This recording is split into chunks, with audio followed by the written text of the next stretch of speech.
Hello, good afternoon.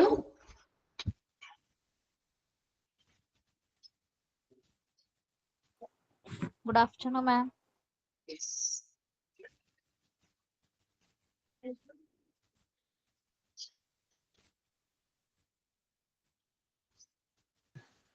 Good afternoon. Yes, good afternoon.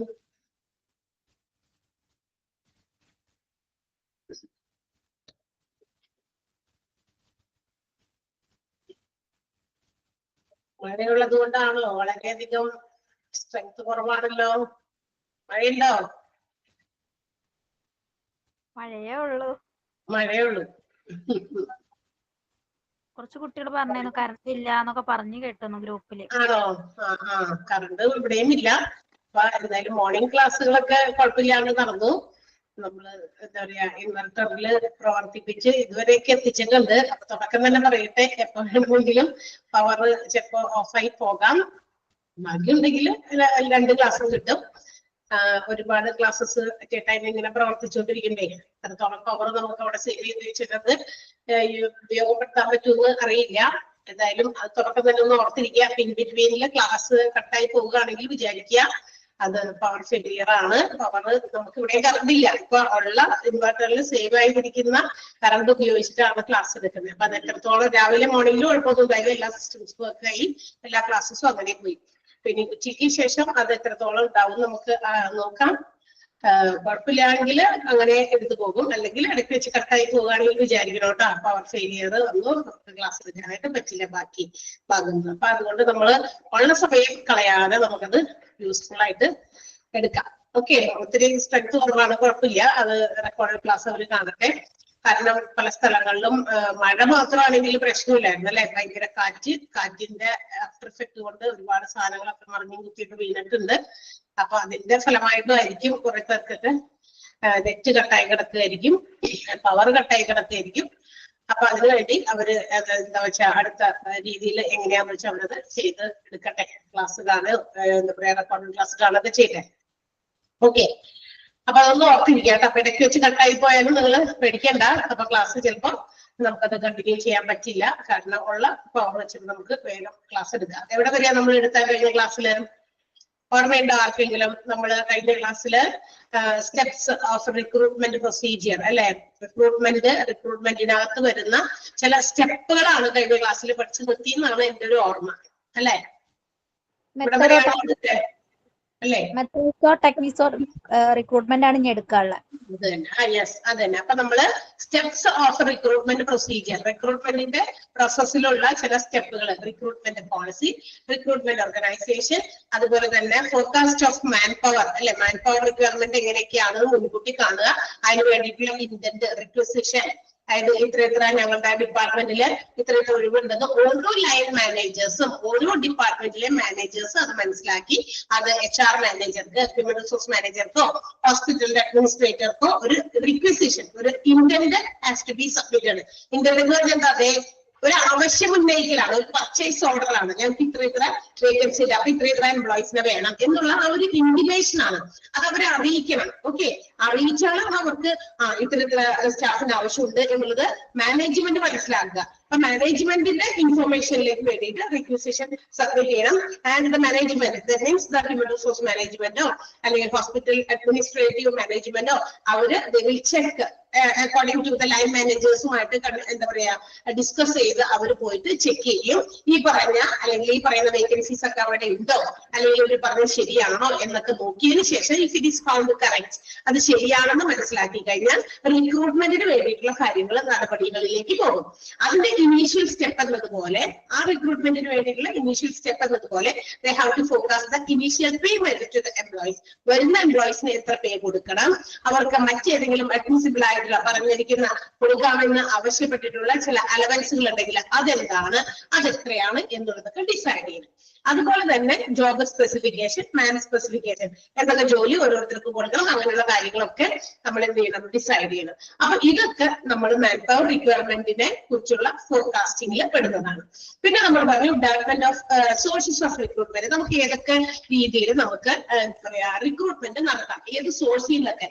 And most importantly, there are two sources of recruitment. Recruitmentന് വേണ്ടിയിട്ട് പ്രധാനമായിട്ടും രണ്ട് സോഴ്സുകളാണുള്ളത് എന്ന് നമ്മൾ പറഞ്ഞു. ഇന്റേണൽ സോഴ്സും എക്സ്റ്റേണൽ സോഴ്സും അല്ലെ.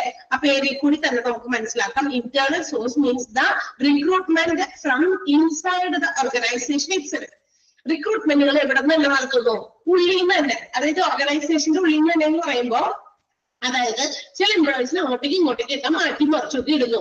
ഇപ്പൊ ലോവർ ലെവൽ, ഏറ്റവും ലോ ലെവലിലുള്ള എംപ്ലോയീസ് പിന്നെ എന്ത് ചെയ്തു? പ്രൊമോട്ട് ചെയ്ത് ഉയർന്ന ലെവൽ, ഹൈ ലെവൽ അല്ലെങ്കിൽ ടോപ്പ് ലെവലിലാണ് എവിടെയെങ്കിലും വേക്കൻസി ഉള്ളതെങ്കിൽ എന്ത് ചെയ്യും?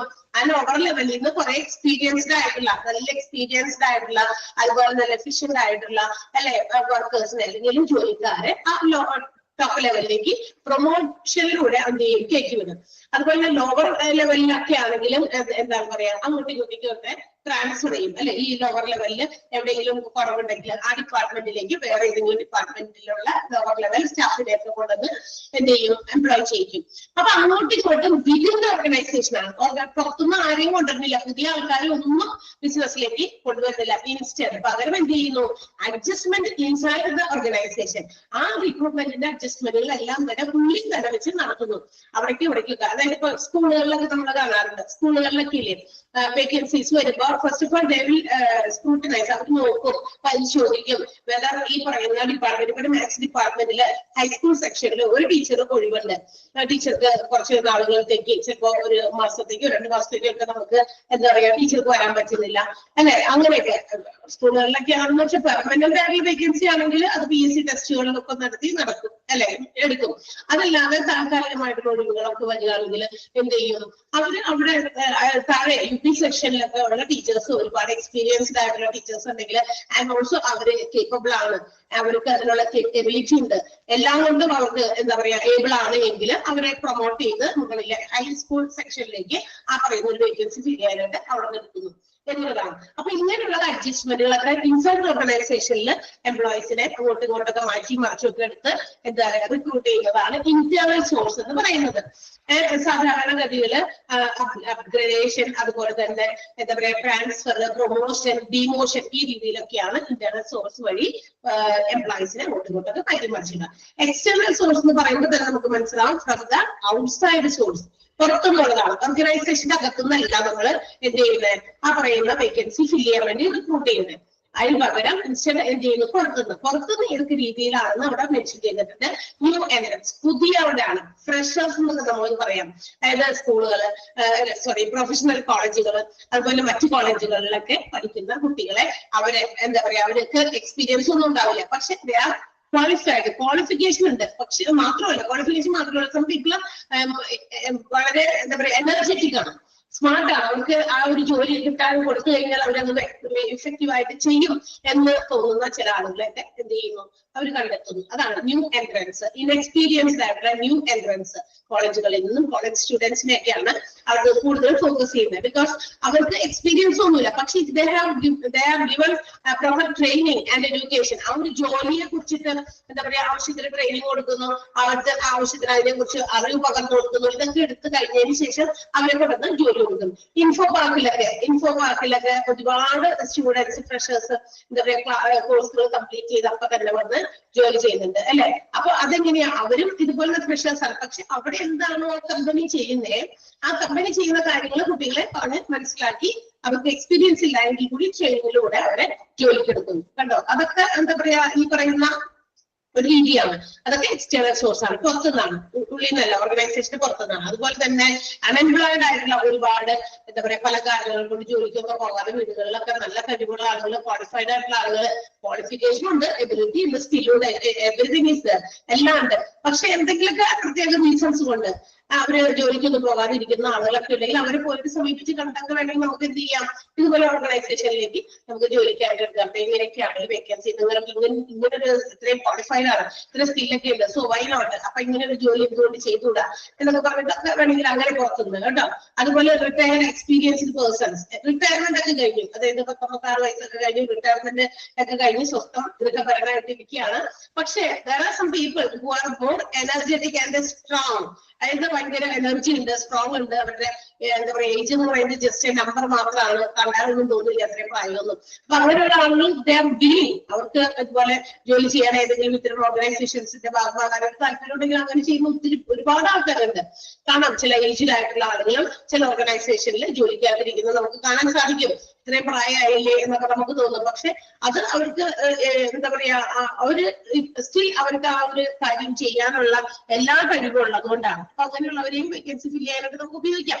ഇതെല്ലാം എന്താണ് എക്സ്റ്റേണൽ സോഴ്സ് ഓഫ് എംപ്ലോയീസ് ആണ്. എംപ്ലോയീസിനെ സെലക്ട് ചെയ്യുന്ന അല്ലെങ്കിൽ മാൻ പവർ റിക്വയർമെന്റുകൾ നമുക്ക് എടുക്കാനുള്ള ഒരു എക്സ്റ്റേണൽ സോഴ്സ് ആണ്. ഓക്കെ, അപ്പൊ ഇതുവരെയാണ് നമ്മൾ പറഞ്ഞു തീർന്നത്. ഇനി നമുക്ക് മെത്തേഡ്സ് ആണ്. റിക്രൂട്ട്മെന്റിന്റെ പ്രധാനപ്പെട്ട മെത്തേഡ്, ഏതൊക്കെ രീതിയിൽ റിക്രൂട്ട്മെന്റ് നടത്താം.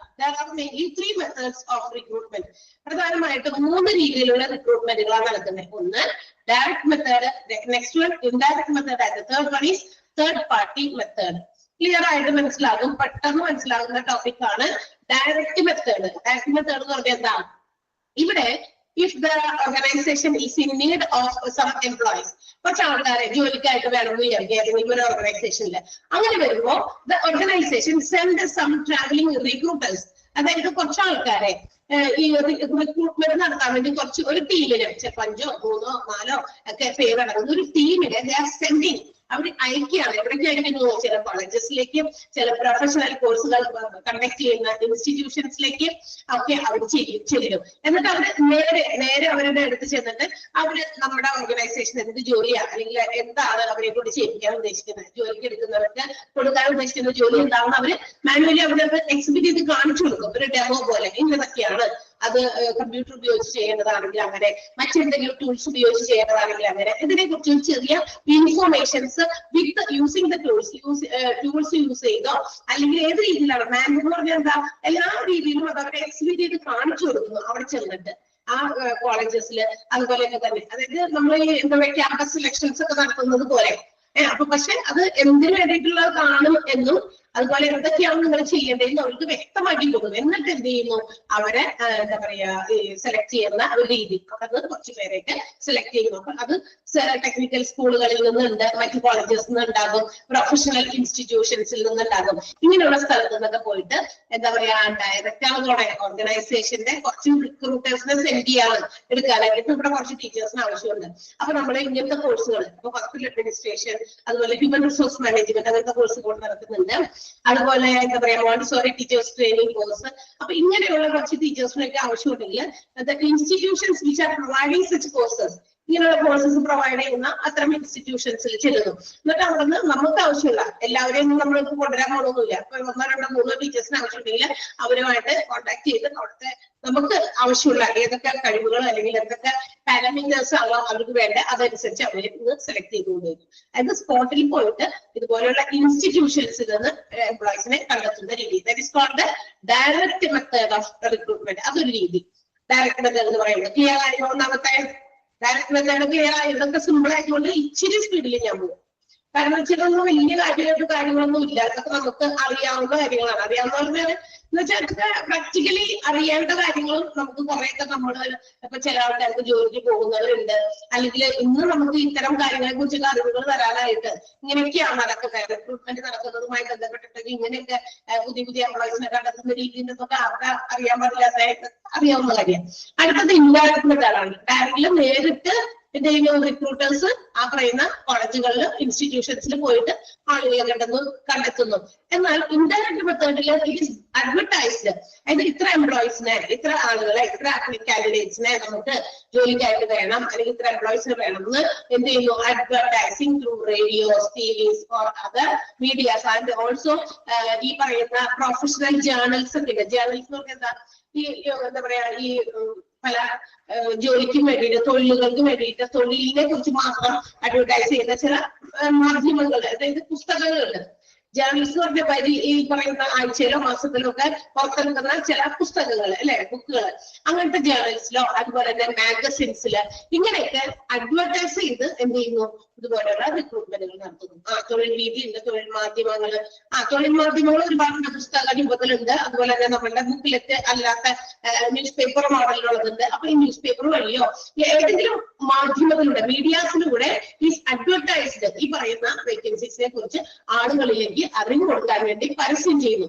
ആ പരസ്യത്തിലൂടെ കൊടുക്കുന്ന നടത്തി ഉള്ള റിക്രൂട്ട്മെന്റ് ആയതുകൊണ്ടാണ് അതിന് പേര് പറയുന്നത് എന്ത് indirect.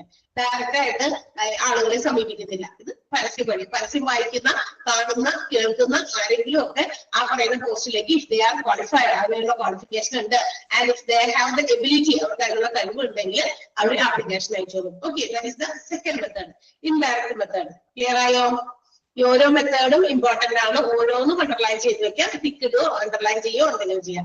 And third one is third party method. മൂന്നാമത്തേത് തേർഡ് പാർട്ടിയാണ്. ഇവിടെ എന്താണെന്നറിയോ, ഒരു തേർഡ് പാർട്ടിനെ ഇവിടെ നമ്മുടെ എന്താ പറയാ ആദ്യത്തെ മെത്തേഡിൽ നേരിട്ട് കാൻഡിഡേറ്റ്സിനെ എംപ്ലോയീസിനെ സമീപിക്കും. എംപ്ലോയീസ് എന്ന് പറഞ്ഞാൽ ഫ്രഷേഴ്സ് ആയിട്ടുള്ള കുട്ടികളെ കോളേജുകളിൽ പോയിട്ട് നമുക്ക് ക്യാമ്പസ് സെലക്ഷൻ നടത്തി അവരെ നേരിട്ട് കണ്ടിട്ടാണ് അവിടെ അവരുടെ ഡെമോ ഒക്കെ കാണിച്ചുകൊണ്ട് ഇന്ന ജോലിയാണെന്നൊക്കെ പറഞ്ഞ് മനസ്സിലാക്കി കൊടുത്തിട്ട് റിക്രൂട്ട്മെന്റിന് വേണ്ടിയിട്ട് അവരെ പോയിട്ട് സെലക്ട് ചെയ്തു. അതേസമയം രണ്ടാമത്തേല് നമ്മൾ ന്യൂസ് പേപ്പറിലൂടെ ഇതൊക്കെ നേരിട്ടാ. അപ്പൊ ഈ ന്യൂസ് വായിക്കുന്ന അല്ലെങ്കിൽ പരസ്യം കാണുന്ന വ്യൂവർ അല്ലെങ്കിൽ റീഡർ, വായിക്കുന്ന ആൾ അല്ലെങ്കിൽ കാണുന്ന ആൾ അല്ലെങ്കിൽ കേൾക്കുന്ന ആള് എനിക്ക് ഇതിനൊരു യോഗ്യത ഉണ്ടല്ലോ, so I have to apply, ഞാൻ അപ്ലൈ ചെയ്യണമെന്ന് ഞാൻ ചിന്തിക്കും. അങ്ങനെ ഈച്ച് ആൻഡ് എവറി കാൻഡിഡേറ്റ്സ് ജോലിക്ക് വേണ്ടി നടക്കുന്ന ജോബ് ആസ്പിരൻസ് ആയിട്ടുള്ള ജോബ് സീക്കേഴ്സ്, ജോലി അന്വേഷിക്കുന്നവരായിട്ടുള്ള ആര് വേണമെങ്കിലും ഈ പരസ്യം കാണും. അതൊക്കെ ഡയറക്റ്റ് ആണ്. അപ്പൊ ഡയറക്റ്റ്ലി അത് ആളുകളുടെ അടുത്തേക്ക് ചെല്ലണേ. അതേസമയം തേർഡ് പാർട്ടി മെത്തേഡ് എന്ന് പറയുമ്പോൾ ഇവിടെ കൊമേഴ്സ്യൽ അല്ലെങ്കിൽ പ്രൈവറ്റ് ആയിട്ടുള്ള ചില എംപ്ലോയ്മെന്റ് ഏജൻസീസ് ആണ് വർക്കിംഗ് അവിടെ. ഇന്നത്തെ കാലത്ത് പല ഏജന്റുമാരുണ്ട്. ഏജൻസി ആയിട്ട് ഇൻഡിവിജ്വൽസോ അല്ലെങ്കിൽ അതുപോലെ തന്നെ ഒരു ഇൻസ്റ്റിറ്റ്യൂഷൻ പോലെ ഒരു സ്ഥാപനം ഒരു ഫേം പോലെ പ്രവർത്തിക്കുന്ന അല്ലെങ്കിൽ ചില സ്കൂളുകൾ പോലെ പ്രവർത്തിക്കുന്ന ഇങ്ങനെയുള്ള സ്ഥലങ്ങളിൽ ഒക്കെ എന്തുണ്ടാകും, they will be having a lot of application forms അല്ലെങ്കിൽ ജോബ് ആസ്പിരൻസ്. അവരുടെ കയ്യിൽ കുറെ ജോബ് ആസ്പിരൻസിന്റെ ഒക്കെ ബയോഡാറ്റാസും ആപ്ലിക്കേഷൻസും ഒക്കെ ഉണ്ടായിരിക്കും. അപ്പൊ അവിടെ എന്താ പറയാ ഇത്തരം ഏജൻസീസിൽ നമ്മൾ പേര് രജിസ്റ്റർ ചെയ്ത് എല്ലാ ഇയർ എൻഡിങ്ങിലും നമ്മളത് റിവ്യൂ ചെയ്തുകൊണ്ടിരുന്ന ഏതെങ്കിലുമൊക്കെ ഓർഗനൈസേഷനിലെ പല വേക്കൻസീസും ഒക്കെ വരുമ്പോൾ നമ്മളുടെ ക്വാളിഫിക്കേഷൻ അനുസരിച്ചുള്ള ജോലിയാണെങ്കിൽ അവർ നമുക്ക് ഇൻഫോം ചെയ്യും. അപ്പൊ അങ്ങനെ ആളുകളെ എന്താ പറയാ ജോലിക്കാക്കി കൊടുക്കുന്ന ചില ഏജൻസികളുണ്ട്. അത്തരം ഏജൻസികളെ സമീപിച്ചാൽ മതി, നേരിട്ട് കാൻഡിഡേറ്റ്സിനെ സമീപിക്കേണ്ട. മനസ്സിലായി? അപ്പൊ ഏജൻസിയുടെ അടുത്ത് ഒരുപാട് റെസ്യൂമേഴ്സ് എന്നുവെച്ചാൽ ഒരുപാട് ബയോഡാറ്റാസും അതുപോലെ ആപ്ലിക്കേഷൻസ് അവിടെ കാണും. അപ്പൊ അവർക്ക് അതിൽ നിന്ന് തങ്ങളുടെ ഓർഗനൈസേഷനിലേക്ക് വേണ്ട ആൾക്കാരെ എന്ത് ചെയ്യാൻ സെലക്ട് ചെയ്യാൻ പറ്റും അല്ലെ. നിങ്ങൾ അവർക്ക് പല സെലക്ട് ചെയ്യാനുള്ള വേഗം തന്നെ കൊണ്ടുവന്നിട്ട് ജോലി കൊടുക്കല്ല, അതിൽ നിന്ന് നമ്മൾ കുറച്ചുപേരെ സെലക്ട് ചെയ്തിട്ട് പിന്നെ പല സെലക്ഷൻ ടെസ്റ്റുകൾ അതുപോലെ ഇന്റർവ്യൂസ് എന്തൊക്കെയാണോ ടെസ്റ്റുകൾ അതിനൊക്കെ എന്താ പറയാ വിധേയമാക്കിയിട്ട് അവരെ സെലക്ട് ചെയ്യുന്നു.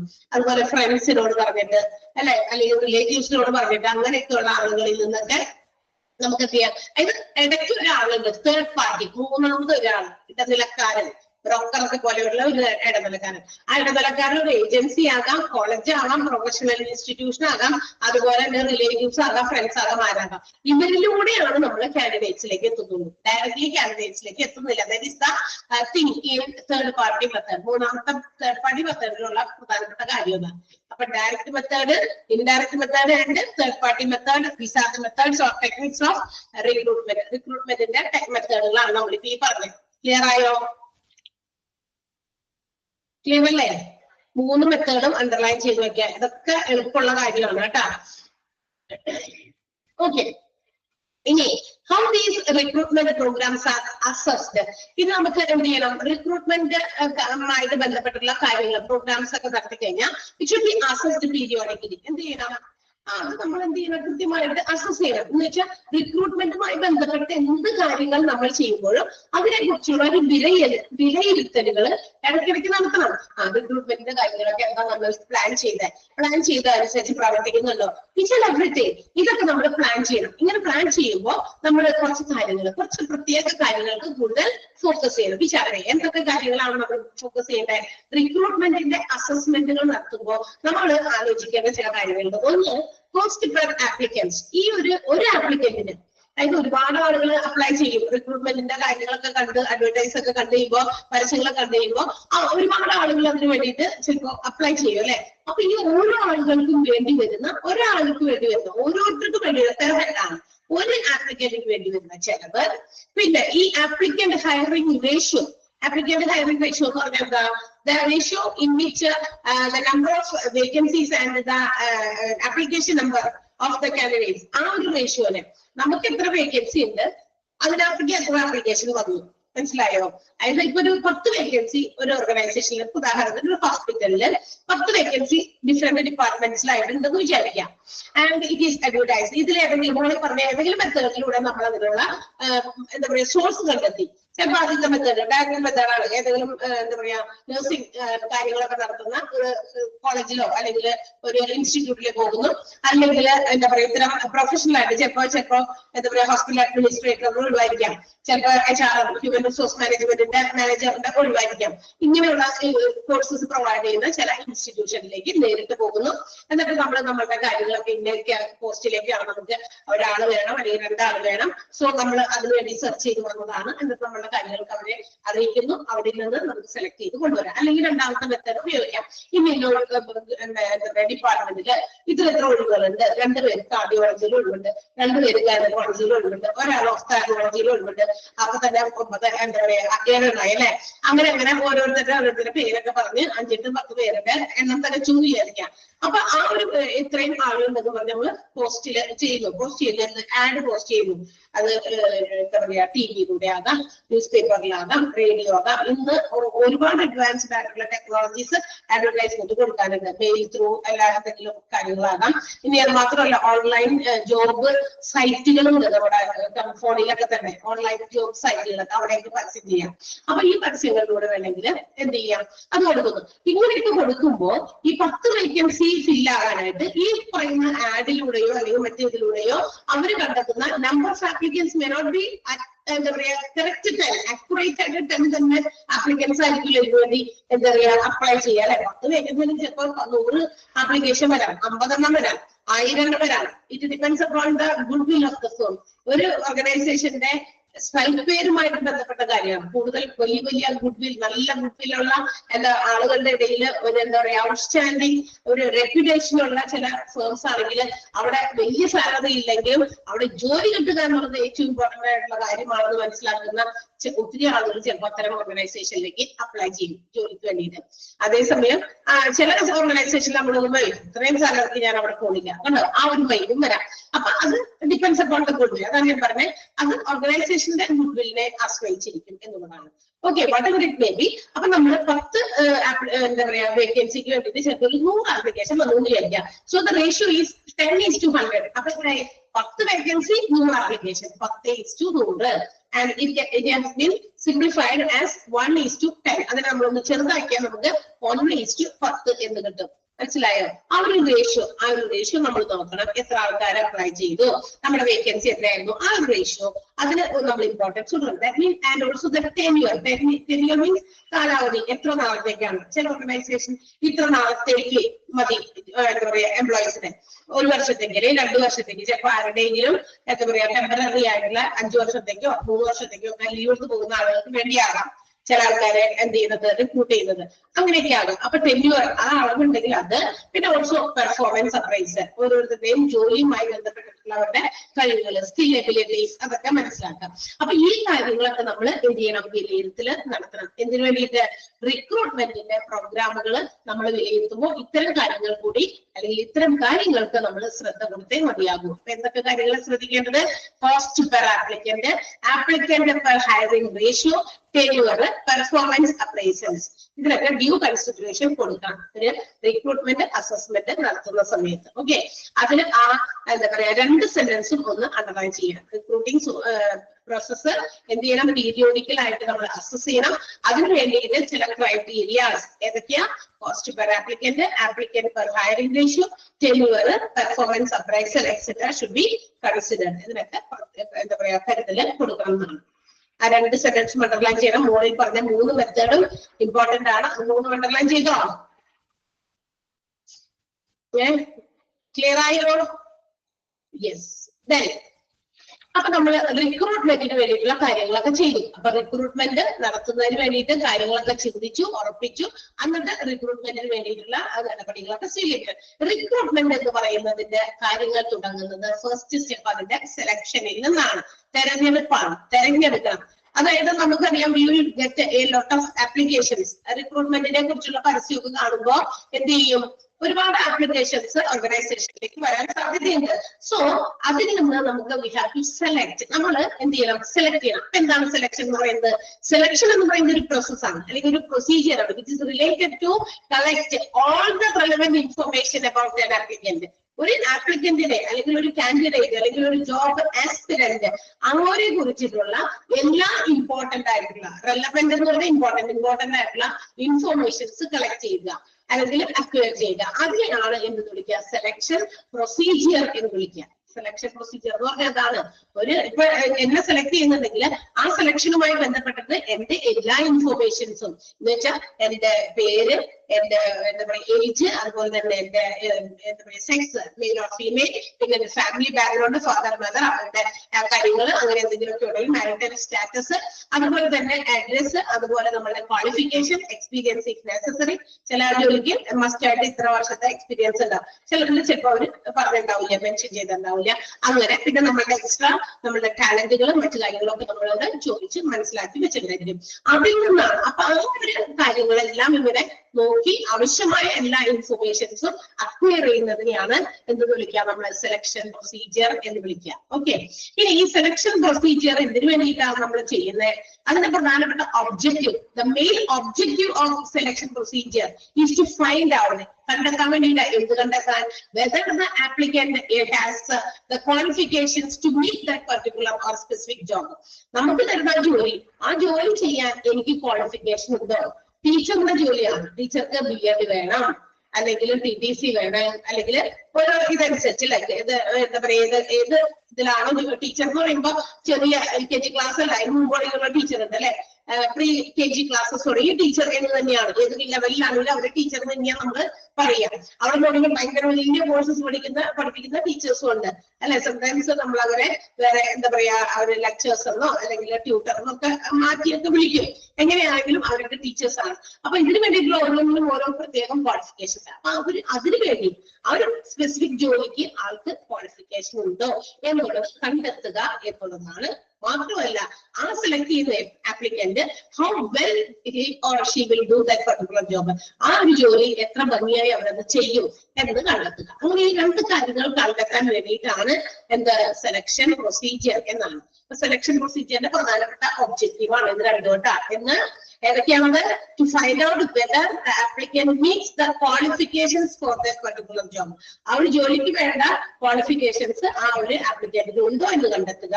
അതോടൊപ്പം തന്നെ to select the applicant who is most likely to do well that particular job. ആ ജോലി ചെയ്യാൻ ഏറ്റവും നന്നായി ചെയ്യാൻ പറ്റുന്ന ആളെ കണ്ടെത്തുക. ഇങ്ങനെ രണ്ട് കാര്യങ്ങളാണ് നമ്മുടെ സെലക്ഷൻ പ്രൊസീജിയറിന്റെ ഏറ്റവും ഇമ്പോർട്ടന്റ് ആയിട്ടുള്ള ഒബ്ജക്റ്റീവ്. ക്ലിയർ ആയോ?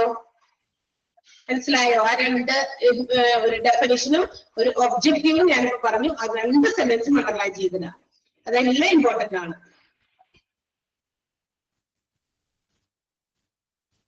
അണ്ടർലൈൻ ചെയ്തോ?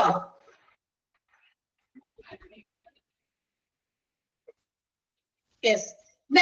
ഇനി വീണ്ടും സെലക്ഷനകത്ത് അപ്പൊ ഇല്ലേ ഈ സെലക്ഷൻ നടത്തുമ്പോൾ ചില കാര്യങ്ങൾ അവിടെ സംഭവിക്കുന്നുണ്ട്. ഒന്ന് നമ്മൾ എന്താ പറയാ ചൂസിങ് ദ ആപ്ലിക്കൻസ്, അത് മോസ്റ്റ് എന്താ പറയാ പെർഫെക്റ്റ് ആയിട്ടുള്ള ആളെ രണ്ട് സെന്റൻസ് അണ്ടർലൈൻ ചെയ്യണം. അത് കണക്റ്റഡ് ആണല്ലോ, അതുകൊണ്ട് രണ്ട് സെന്റൻസ് അണ്ടർലൈൻ ചെയ്യണം കേട്ടോ. അതായത് സെലക്ഷൻ പ്രൊസീജിയറിൽ അങ്ങനെ വരുമ്പോ ചില കാര്യം നടക്കുന്നുണ്ട്, രണ്ട് പ്രധാനപ്പെട്ട കാര്യം നടക്കുന്നുണ്ട്. ഒന്നെന്താ? Choosing the best applicant for that job. ആ ജോബിന് വേണ്ടിയിട്ടുള്ള എന്താ പറയാ പെർഫെക്റ്റ് ആയിട്ടുള്ള ആളെ നമ്മൾ എന്ത് ചെയ്യുക? ഒരുപാട് ആപ്ലിക്കേഷൻസും ആപ്ലിക്കന്റുകൾ, ഒരുപാട് ഉദ്യോഗാർത്ഥികൾ ഉണ്ടായിരുന്നു. പക്ഷെ ഈ എല്ലാ ഉദ്യോഗാർത്ഥികൾക്കും നമുക്ക് ജോലി കൊടുക്കാൻ പറ്റുമോ? ഇല്ല. അതിന് ചൂസ് ചെയ്യണം. ആരെ ചൂസ് ചെയ്യണം? ആ ജോലി ചെയ്യാൻ കഴിവുള്ള പല മാനദണ്ഡങ്ങളുടെയും അടിസ്ഥാനത്തിൽ നമ്മൾ അവരെ ചൂസ് ചെയ്യണം. അവിടെ ചൂസ് ചെയ്ത് നടക്കുമ്പോൾ മറ്റൊരു കാര്യം അറിയാതെ പോകുന്നത് എന്താ? Removing unsuitable applicants. എന്ത് ചെയ്യുന്നുണ്ട് നമ്മള്? ഞാൻ നേരത്തെ പറഞ്ഞ ഉദാഹരണത്തില് എനിക്ക് വേണ്ടത് 10 ആളെയാണ്, 10 ആളുകളെയാണ്, 10 ജോലിക്കാർ വേണം. 100 പേര് ആപ്ലിക്കേഷൻസ് അയച്ചു. അപ്പൊ നമ്മൾ ഈ 100 പേരെയും വിളിച്ചിട്ട് അവർക്ക് 3 പേർക്ക് ജോലി കൊടുക്കാൻ പറ്റുമോ? എന്റെ വേക്കൻസി എത്രയുള്ളൂ? എന്റെ ഓർഗനൈസേഷനിൽ എത്ര വേക്കൻസി ഉള്ളൂ? 10 ഉള്ളൂ. So I have to select only 10. 10 ആപ്ലിക്കൻസിനെ 10 ഉദ്യോഗാർത്ഥികളെ എനിക്ക് ഈ 100-ൽ നിന്ന് സെലക്ട് ചെയ്യേണ്ടി വരും. അത് ഞാൻ എന്റെ പല മാനദണ്ഡങ്ങളുടെയും അടിസ്ഥാനത്തിൽ ഒരുപാട് പാരാമീറ്റേഴ്സ് ഒക്കെ വെച്ച് ഞാൻ അവരുടെ എല്ലാ വിദഗ്ധമായ എന്താ പറയാ ടെസ്റ്റ് ഒക്കെ നടത്തി പല രീതിയിൽ നിന്ന് അരിച്ചരിച്ചരിച്ച് ഈ 10 പേരെ എനിക്ക് എടുക്കാൻ പറ്റുള്ളൂ. And the rest of the 90 ബാക്കിയുള്ള 90 പേരെ എനിക്ക് എന്ത് ചെയ്യണം, റിമൂവ് ചെയ്യണം. കാരണം എന്താ, ഇവരെല്ലാവരും എനിക്ക് ജോലി കൊടുക്കാനില്ല. കാരണം എന്റെ ഓർഗനൈസേഷനിൽ ഇത്ര ആളുകളെ മതി അല്ലെ. Why should be spend more salary for them? അവർക്ക് വേണ്ടിയിട്ട് ഈ ബാക്കിയുള്ള 90 പേരും സാലറി കൊടുത്ത് നിർത്താൻ പറ്റുമോ? നടക്കാത്ത കാര്യമാണ്. അപ്പൊ സെലക്ഷനിൽ അങ്ങനെ ഒരു കാര്യം നടക്കുന്നുണ്ട്. Involving choosing between applicants. അതായത് ഒരു ജോലിക്ക് വേണ്ടിയിട്ട് നമുക്ക് ആപ്ലിക്കൻസിനെ തിരഞ്ഞെടുക്കാം. At the same time removing applicants for unsuitable. ആ ഒരു ജോബിന് വേണ്ടിയിട്ടുള്ള ആളുകളല്ല, അതിന് പറ്റിയ ആൾക്കാരല്ലാത്തവരെന്ത് ചെയ്യണം, റിമൂവ് ചെയ്യണം. അസൈൻമെന്റ്സ് അണ്ടർലൈൻ ചെയ്യാം. ഇനി സെലക്ഷൻ നടത്തുന്ന സമയത്ത് നമ്മൾ ടെക്നിക്കൽ അതുപോലെ തന്നെ പ്രൊഫഷണൽ ആയിട്ടുള്ള രീതിയൊക്കെ പ്രൊസീജിയേഴ്സ് ഒക്കെ ഉപയോഗിച്ചൊക്കെ സെലക്ഷൻ നടത്താം. എന്ന് വെച്ചാൽ ആധുനികമായിട്ടുള്ള പല മെത്തേഡുകളിലൂടെയൊക്കെ നമുക്ക് സെലക്ഷൻ നടത്താൻ പറ്റും. അപ്പൊ സെലക്ഷന് വേണ്ടിയിട്ടുള്ള techniques procedures should be followed. Selection എങ്ങനെയാണ് നടത്തുന്നത്, ഏത് രീതിയിലാണ്? ഇപ്പൊ ഉദാഹരണത്തിന് നമ്മളിപ്പോ പോലീസ് ടെസ്റ്റുകളൊക്കെ നടത്താറില്ലേ? നമുക്ക് പഠിക്കാനുണ്ട് അടുത്ത ഭാഗത്തൊക്കെ പോലീസ് ടെസ്റ്റ് നടത്താനല്ല, പോലീസിന്റെ ടെസ്റ്റ് എടുക്കാറില്ലേ? ഓരോന്നിനും എല്ലാ ഏത് ഓർഗനൈസേഷനിൽ ജോലി ചെയ്യണമെങ്കിലും അല്ലെങ്കിൽ ഏതൊരു ഫീൽഡിലേക്ക് നമ്മൾ ജോലിക്ക് വേണ്ടി അപേക്ഷിക്കുമ്പോഴും അവിടുത്തെ റിക്രൂട്ട്മെന്റിനും സെലക്ഷനും വേണ്ടി വരുന്ന രീതികളും ഒരുപോലെയാണോ? അല്ലല്ലോ. ഈ പോലീസിലൊക്കെ ചേരാൻ ചെയ്യുന്നവരെയൊക്കെ എന്താ പറയാ, ഒരുപാട് ഫിസിക്കലായിട്ടുള്ള അല്ലെ, ഒരുപാട് നമ്മുടെ ശാരീരികമായിട്ടുള്ള ചില കാര്യങ്ങളുടെ പ്രകടനങ്ങളൊക്കെയാണ് അവിടെ നടത്തിപ്പിക്കുക അല്ലെ. സിനിമയിലൊക്കെ കണ്ടിട്ടുണ്ട്, ശരിക്കും കണ്ടിട്ടുണ്ടോ അറിയില്ല. ഒരുപാട് പ്രാവശ്യം അവരെ എന്താ പറയാ ഗ്രൗണ്ടിലൊക്കെ ഒരു ഇത്ര റൗണ്ടൊക്കെ ഇട്ട് ഓടിപ്പിക്കും അല്ലെ. അത് എത്ര മിനിറ്റ് എടുത്തു, എത്ര മിനിറ്റ് കൊണ്ട് അവർ കവർ ചെയ്ത്, അങ്ങനെയുള്ള കാര്യങ്ങൾ. ചിലപ്പോൾ ഹൈറ്റ്സിലേക്കൊക്കെ വലയൊക്കെ ഇട്ടിട്ട് അതിൽ കൂടി അടച്ചു കയറാനൊക്കെ പറയും, അല്ലെങ്കിൽ വലിയ ഇതൊക്കെ വെച്ചിട്ട് അതിൽ കൂടിയൊക്കെ എത്ര ഉയരത്തില് കയറാൻ പറ്റും. അങ്ങനെ ഫിസിക്കലുള്ള ആക്ടിവിറ്റീസ് ഒരുപാട് ചെയ്യിപ്പിക്കും. എല്ലാ ടെസ്റ്റുകളും അതുപോലെ തന്നെയാണോ? അല്ല, അത് പോലീസ് ടെസ്റ്റിനാണ് കൂടുതൽ ഫിസിക്കൽ ടെസ്റ്റുകൾ അത്യാവശ്യമുള്ളത്. ഒരു ബാങ്കിൽ മാനേജർക്ക് വേണ്ടിയിട്ടുള്ള പോസ്റ്റ് ആണെന്ന് വിചാരിക്കുക. അവിടെ ഈ പറഞ്ഞ ടെസ്റ്റിന്റെ ആവശ്യമുണ്ടോ? ഞാനിപ്പോ ഈ പറഞ്ഞ ടെസ്റ്റ് ആവശ്യമുണ്ടോ? എന്താ പറയാ, ഈ ഫ്ലാഗ് ക്രോസ് ചെയ്യുന്ന സാധനത്തിന് പൊക്കത്ത് കയറുക, അങ്ങനത്തെ സാധനത്തിന് കയറണോ? വേണ്ട. അങ്ങനത്തെ തുണയിൽ കയറുക അല്ലെങ്കിൽ എന്താ പറയാ നെറ്റില് കൂടി ചവിട്ടി കയറുക, ഇതൊന്നും ആവശ്യമില്ല അവിടെ അല്ലെ. ബാങ്കില് ഒരു മാനേജറുടെ പോസ്റ്റിലേക്കാണെങ്കിൽ അവിടെ ചില അത്യാവശ്യം ചില എന്താ പറയാ മാനേജിങ് കാര്യങ്ങൾ, ഫിനാൻഷ്യൽ ആയിട്ടുള്ള കാര്യങ്ങൾ മാനേജ് ചെയ്യാനും ഫിനാൻഷ്യൽ ട്രാൻസാക്ഷൻസിനെ കുറിച്ചൊക്കെ കുറെ കാര്യങ്ങളും ഒക്കെ അറിയുന്ന ഒരു വ്യക്തിയായിരുന്നു അല്ലെ. അക്കൗണ്ടിങ് രീതിയിലുള്ള ഫിനാൻഷ്യൽ അക്കൗണ്ടിങ്ങുമായി ബന്ധപ്പെട്ടുള്ള ആളുകളൊക്കെയാണ് അവിടെ ആവശ്യം വരാം. അതിന് വേണ്ടിയുള്ള ക്വാളിഫിക്കേഷൻ അത്. അപ്പൊ അതാണ് പറയുന്നത്. അപ്പൊ അങ്ങനെയുള്ള കാര്യങ്ങൾ നടത്തുമ്പോൾ അതിന് വേണ്ടിയിട്ടുള്ള ടെക്നിക്കൽ ആയിട്ടുള്ള പ്രൊസീജിയേഴ്സ് അതുപോലെ തന്നെ ഫോളോ ചെയ്താണ് സെലക്ഷൻസ് നമ്മൾ നടത്തേണ്ടത്. അപ്പൊ അതിന് കുറച്ച് കരുതലുകൾ കൊടുക്കണം എന്നാ പറയുന്നത്. ഓക്കെ, നമുക്ക് സെന്റൻസ് അണ്ടർലൈൻ ചെയ്യാനൊന്നുമില്ല. നെക്സ്റ്റ് വൺ, സെലക്ഷൻ പ്രോസസ്സിന്റെ പ്രധാനപ്പെട്ട സ്റ്റെപ്പുകൾ എന്തൊക്കെയാണ്, എങ്ങനെയൊക്കെയാണ് ഓരോ സ്റ്റെപ്പ് ബൈ സ്റ്റെപ്പ് ആയിട്ടാണ് നമ്മുടെ സെലക്ഷൻ പ്രോസസ്സ് നടക്കുക. ഫസ്റ്റ് സ്റ്റെപ്പ് എന്താ? പ്രൈമറി ഇന്റർവ്യൂ ആണ്. പ്രിലിമിനറി ഇന്റർവ്യൂ അല്ലെങ്കിൽ സ്ക്രീനിങ് അല്ലെങ്കിൽ റിസപ്ഷൻ എന്നൊക്കെ പറയും. അതിന് എന്താ ഇന്റർവ്യൂ? അതന്നെ ആദ്യമായി നടത്തുന്ന ഇന്റർവ്യൂ. ഒരു ജോലിക്ക് വേണ്ടി അപ്ലൈ ചെയ്യുമ്പോൾ നമ്മൾ ഫസ്റ്റ് ടൈം നടത്തുന്ന ഇന്റർവ്യൂ, അതിനെയാണ് നമ്മൾ പ്രിലിമിനറി ഇന്റർവ്യൂ അല്ലെങ്കിൽ എന്താ പറയാ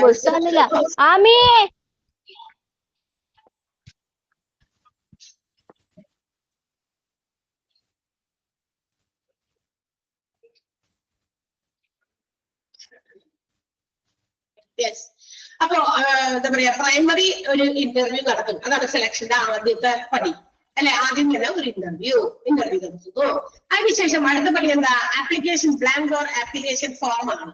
എന്ന് വെച്ചാൽ നമുക്ക് എന്താ പറയാ ഇന്റർവ്യൂ ഒക്കെ നടത്തി കഴിയുമ്പോൾ എന്താ ഈ ആപ്ലിക്കന്റിനെ കുറിച്ചിട്ട് നമ്മളെ കുറിച്ചിട്ടുള്ള വിവരങ്ങളൊക്കെ കൊടുക്കാൻ വേണ്ടിയിട്ട് ഒരു ബ്ലാങ്ക് ഫോമോ അല്ലെങ്കിൽ ഒരു ആപ്ലിക്കേഷൻ, ഒരു എന്താ പറയാ ഒരു സ്റ്റാൻഡേർഡ് ഫോമിൽ ഒരു ആപ്ലിക്കേഷൻ ഫോം ഉണ്ടാക്കിയിട്ടുണ്ടാവും ഓർഗനൈസേഷൻ. അപ്പൊ വരുന്ന ആപ്ലിക്കൻസ് അത് എടുക്കുന്നു, അത് അവരുടെ ഡീറ്റെയിൽസ് ഒക്കെ അതിന് കൊടുക്കേണ്ട സ്ഥലത്തൊക്കെ ചിലപ്പോൾ ഡാഷുകളൊക്കെ ഇട്ടുണ്ടായിരിക്കും, അല്ലെങ്കിൽ ഫില്ല് ചെയ്യേണ്ടതായിട്ടുള്ള ടിക്ക് ഇടേണ്ടതായിരിക്കോ അല്ലെങ്കിൽ ഫില്ല് ചെയ്യാനായിരിക്കോ, അങ്ങനെയുള്ള കുറെ കോളംസും അവൈലബിൾ ആയിട്ടുള്ള സ്പേസസും പ്രൊവൈഡ് ചെയ്തിട്ടുണ്ടായിരിക്കും. അപ്പൊ നമ്മൾ അതൊക്കെ ഫില്ല് ചെയ്ത് അങ്ങനെ ഒരു ഫോർമാറ്റ് ഉണ്ടാക്കി വെച്ചിട്ടുണ്ടാവും. അതാണ് ആപ്ലിക്കേഷൻ ഫോം എന്ന് പറഞ്ഞാൽ. ആപ്ലിക്കേഷൻ ബ്ലാങ്ക് എന്താ? ഒരു ബ്ലാങ്ക് പേപ്പറിൽ നമ്മൾ തന്നെ അവിടെ ചെല്ലുമ്പോൾ ഹാൻഡ് റിട്ടൺ ആയിട്ട് നമ്മൾ തന്നെ എഴുതി അങ്ങോട്ട് നമ്മുടെ ഡീറ്റെയിൽസ് ഒക്കെ അടക്കം എഴുതി കൊടുക്കുക. അപ്പൊ അതിനകത്ത് നമ്മുടെ കാൻഡിഡേറ്റ്സിന്റെ ഡീറ്റെയിൽസ്, അവരുടെ ലൈഫ് ഹിസ്റ്ററി ഉണ്ടെങ്കിൽ അത് അങ്ങനെയുള്ള കാര്യങ്ങൾക്കൊക്കെ വേണ്ടിയിട്ടാണ്. അതായത് to collect the important informations about the applicantനെ സംബന്ധിക്കുന്ന ഇമ്പോർട്ടന്റ് ആയിട്ടുള്ള ഇൻഫർമേഷൻസ് കളക്ട് ചെയ്യാൻ, അല്ലെങ്കിൽ ആറ്റിറ്റ്യൂഡ് ഓഫ് ദ ആപ്ലിക്കന്റ് മനസ്സിലാക്കാൻ, ഓരോ ആപ്ലിക്കന്റിനും അവരുടെ മനോഭാവം എന്താണ് ഈ ജോലിക്ക് വരാനും, ആ ജോലിയോടുള്ള മനോഭാവം എന്താണ്, അവരുടെ ഫാമിലിക്ക് ജോലിയോടുള്ള മനോഭാവം എന്താണ്, ഇതൊക്കെ മനസ്സിലാക്കാൻ വേണ്ടിയിട്ട് ആ ഒരു ഫോം അവിടെ ഉണ്ടാക്കി വെച്ചിട്ടുണ്ടാവും. അപ്പൊ അത് ഫില്ല് ചെയ്ത് കൊടുക്കുക. അതിന് സെക്കൻഡ് സ്റ്റെപ്പ്. ആദ്യത്തെ സ്റ്റെപ്പ് ഒരു പ്രിലിമിനറി ഇന്റർവ്യൂ കണ്ടക്ട് ചെയ്യുന്നു. രണ്ടാമത്തെ സ്റ്റെപ്പ് ഒരു ആപ്ലിക്കേഷൻ ഫോം അല്ലെങ്കിൽ ആപ്ലിക്കേഷൻ ബ്ലാങ്ക് തയ്യാറാക്കുന്നു. അവരുടെ ഹിസ്റ്ററിയും മറ്റു കാര്യങ്ങളൊക്കെ ഇൻഫർമേഷൻസ് ഒക്കെ കളക്ട് ചെയ്യാൻ. മൂന്നാമത്തേത് എന്താ? ഫിസിക്കൽ എക്സാമിനേഷൻ ആണ്. എന്താ പറയാ, എംപ്ലോയ്മെന്റ്, ചില ജോലിക്ക്, ചില ജോബിന് it requires some health and stamina.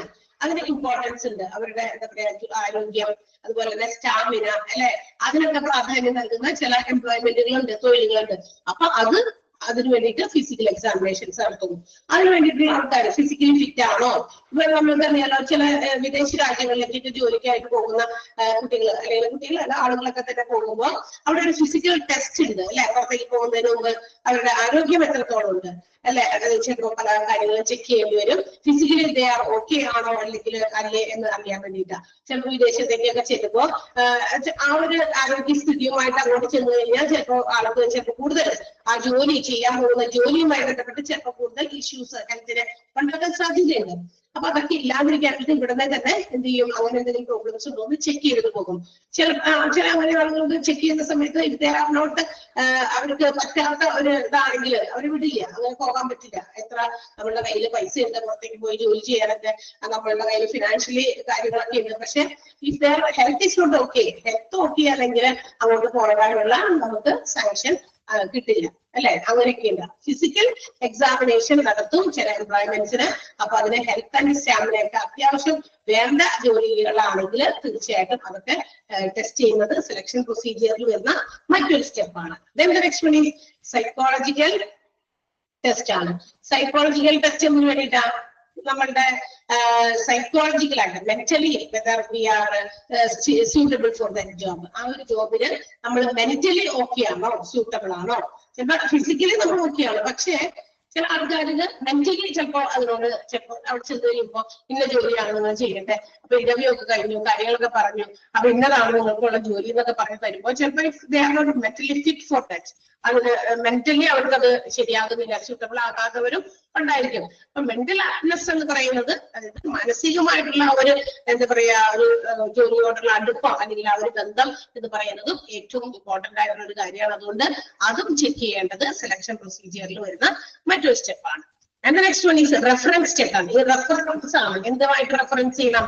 നമ്മൾ ജോലിക്ക് പോകുമ്പോൾ ആപ്ലിക്കേഷൻ ഒക്കെ കൊടുത്ത് ഇന്റർവ്യൂവിലൊക്കെ പങ്കെടുക്കാൻ ചെല്ലുമ്പോൾ എന്താകും, അവിടെ നമ്മളുടെ ആപ്ലിക്കേഷനും നമ്മുടെ ബയോഡാറ്റ ഒക്കെ നമ്മൾ ഓൾറെഡി സെൻഡ് ചെയ്തിട്ടാണ് നമ്മൾ ഇന്റർവ്യൂ വിളിക്കുന്നത്.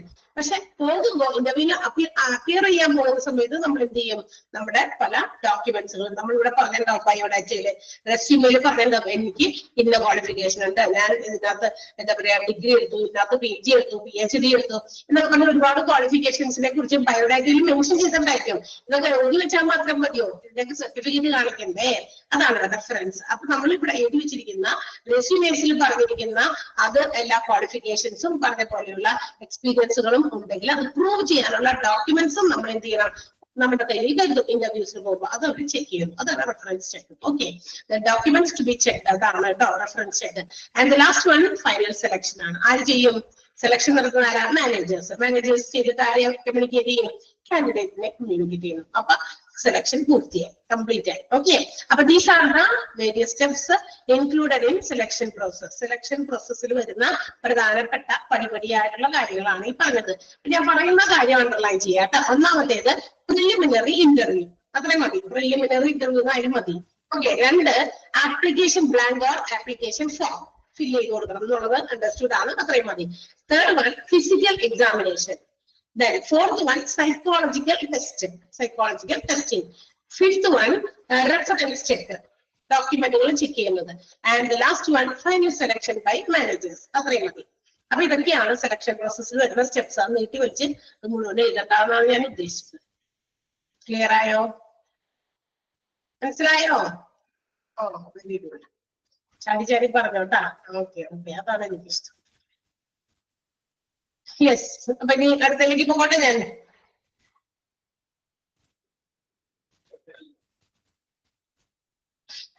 അപ്ലിക്കേഷൻ ബ്ലാങ്ക് എന്ന് പറഞ്ഞാൽ ബ്ലാങ്ക് ആയിട്ടുള്ള ഒരു ആപ്ലിക്കേഷൻ ഫോം.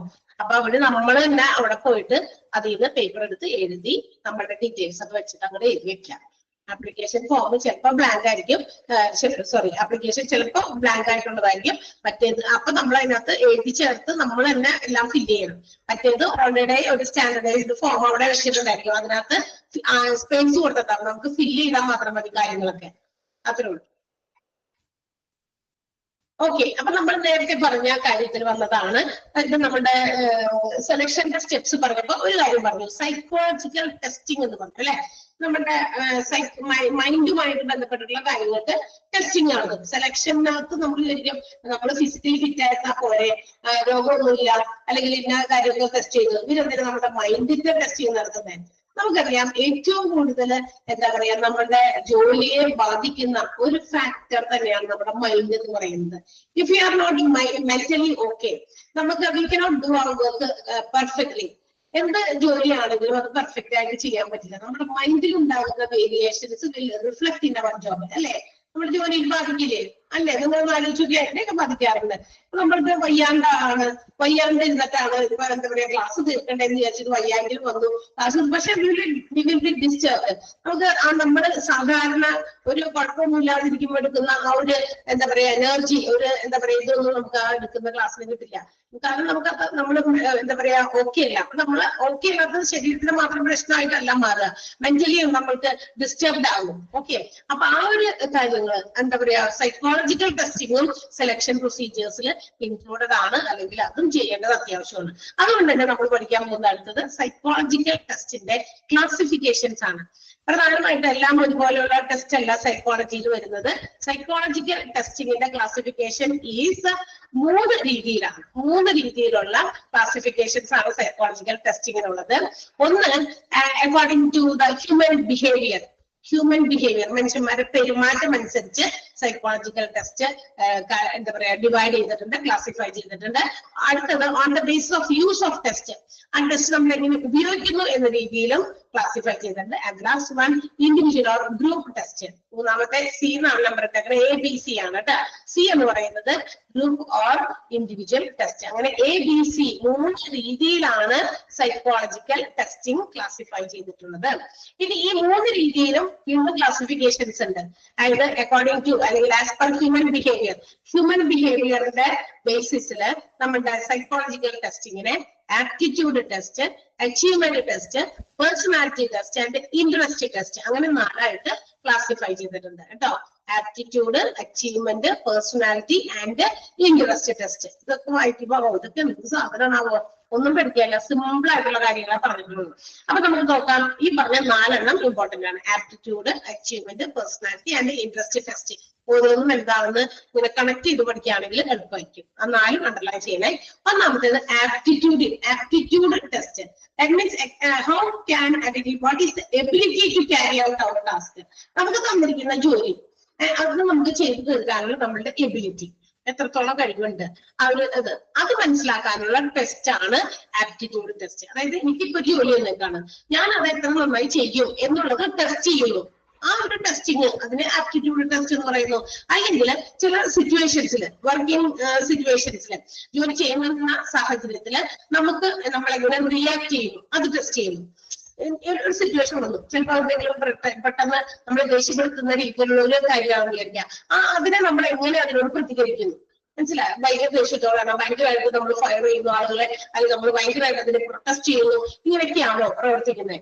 നമ്മൾ വർക്ക് ചെയ്യുന്നത് മറ്റുള്ള ആളുകള് നമ്മുടെ വീട്ടിലുള്ള സ്വന്തക്കാരൊന്നും അല്ല അല്ലെ, ഒരുപാട് മറ്റ് എന്താ പറയാ ഫാമിലി ബാക്ക്ഗ്രൗണ്ടുകളിൽ നിന്ന് വരുന്ന മറ്റാളുകളുടെ കൂടെ നിന്ന് ജോലി ചെയ്യാണ്. അപ്പൊ ആ ഒരു സിറ്റുവേഷനിൽ നമ്മൾ എങ്ങനെയാണ് ഇവിടെ റിയാക്ട് ചെയ്യുന്നത് അത് പരിശോധിക്കുന്ന ഒരു ടെസ്റ്റ്, അതിനെയാണ് ആപ്റ്റിറ്റ്യൂഡ് ടെസ്റ്റ്. എന്തൊക്കെയാണ്? Ability to carry out our ടാസ്കും റിയാക്ഷൻസ് ഇൻ വർക്കിംഗ് സിറ്റുവേഷൻസും. വർക്കിംഗ് സിറ്റുവേഷൻസിൽ നമ്മുടെ പ്രതികരണങ്ങൾ, നമ്മുടെ റിയാക്ഷൻ എങ്ങനെയാണ്, നമുക്ക് ആ ജോലി തീർക്കാൻ എന്ത് എബിലിറ്റി ഉണ്ട്, ഇതിനെ കുറിച്ചുള്ള പരിശോധന. അതാണ് ആപ്റ്റിറ്റ്യൂഡ് ടെസ്റ്റ് എന്ന് പറയുന്നത്. ആ രണ്ട് ഫ്രേസുകൾ കണക്ട് ചെയ്ത് നിങ്ങൾ ആപ്റ്റിറ്റ്യൂഡ് ടെസ്റ്റിനെ എക്സ്പ്ലെയിൻ ചെയ്താൽ മതി. ഏതൊക്കെയാ? Ability to carry out task, react to situations of work. മനസ്സിലായോ aptitude test? Yes. Second one achievement ആണ്. അച്ചീവ്മെന്റ് എന്ന് പറഞ്ഞാൽ എന്താ? നേട്ടം. എന്ത് നേട്ടം? After a period of training, നമ്മൾ ജോലിക്ക് കയറി ഒരു കുറച്ച് നാൾ നമുക്ക് ട്രെയിനിങ് പീരീഡ് എന്ന് ചിലപ്പോൾ ഒരാഴ്ച ആയിരിക്കാം, ചിലപ്പോൾ ഒരു മാസമായിരിക്കാം, ചിലപ്പോൾ 6 മാസമായിരിക്കാം. It depends upon the job. ആ ജോലിയെ സംബന്ധിക്കുന്ന ജോലിയുടെ ആ ഒരു സ്വഭാവം അനുസരിച്ച് നമുക്ക് ട്രെയിനിങ് പീരീഡ് അങ്ങനെ കൂടി കുറഞ്ഞൊക്കെ ഇരിക്കാം. എന്ന് തന്നെയായിക്കോട്ടെ, ആ ട്രെയിനിങ് പീരീഡില് what knowledge or what skill you have developed, നമ്മളിൽ എന്ത് അറിവ് അല്ലെങ്കിൽ എന്ത് സ്കില്ല് നമ്മൾ വികസിപ്പിച്ചെടുത്തു, അത് പരിശോധിക്കുന്ന ടെസ്റ്റ്. മനസ്സിലായോ? മനസ്സിലായോ? ഞാനിപ്പോ ഒരു ഫ്രഷറായിട്ട് ജോലിക്ക് കയറുകയാണ്. ജോലിക്ക് കയറുമ്പോ എനിക്ക് ഭയങ്കര ക്വാളിഫിക്കേഷൻ ഒക്കെ ഉണ്ട്, എനിക്ക് ആ ജോലി ചെയ്യാനുള്ള യോഗ്യതയൊക്കെ ഉണ്ട്, കാരണം സർട്ടിഫിക്കറ്റ് ഉണ്ട് എന്റെ കയ്യിൽ, യോഗ്യതയുണ്ട്. പക്ഷെ ആ ഒരു ജോലി പ്രാക്ടിക്കലായിട്ട് ചെയ്യാനുള്ള അറിവ് ചിലപ്പോൾ എനിക്ക് ഉണ്ടാവുന്നില്ല. നമ്മൾ കണ്ടിട്ടില്ലേ, എന്താ പറയാ, ഡോക്ടർ ആവാൻ പഠിക്കുന്നു, MBBS പഠിക്കുന്നു. MBBS പഠിച്ചു കഴിഞ്ഞ ഉടനെ തന്നെ അങ്ങോട്ട് വേഗം ഡോക്ടറായിട്ട് എവിടെയെങ്കിലും ക്ലിനിക്ക് ഇട്ട് അല്ലെങ്കിൽ ഏതെങ്കിലും ഹോസ്പിറ്റലിൽ വേഗം ഡോക്ടറായിട്ട് കയറുകയാണോ? അല്ല, ഒബ്സർവേഷൻസ് ഒക്കെ ചെയ്യണം, അല്ലെ? പ്രാക്ടീസ് ചെയ്യണം.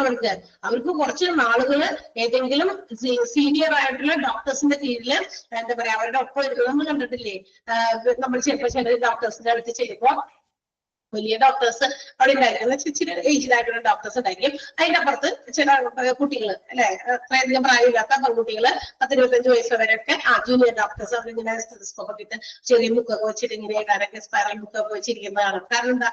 അപ്പൊ ഡോക്ടർ നോക്കുന്നു, നമ്മളെ പരിശോധിക്കുന്നു, നമ്മളോട് ചോദിക്കുന്നു, അതനുസരിച്ച് അവരവിടെ പ്രിസ്ക്രിപ്ഷനും മറ്റൊക്കെ തയ്യാറാക്കുന്ന സമയത്ത് ഈ കുട്ടികളെ നമ്മളൊന്ന് ശ്രദ്ധിച്ചാൽ മനസ്സിലാക്കുക, അവരവിടെ അത് നോട്ട് ചെയ്യുന്നുണ്ട്. എന്താണ് ആ ഒരു രോഗത്തിന് ഡോക്ടർ എന്ത് മരുന്നാണ് ചെയ്തത്, അല്ലെങ്കിൽ അവരും അത് അവിടെ നോക്കി കണ്ടൊക്കെ ചെയ്യുന്നു.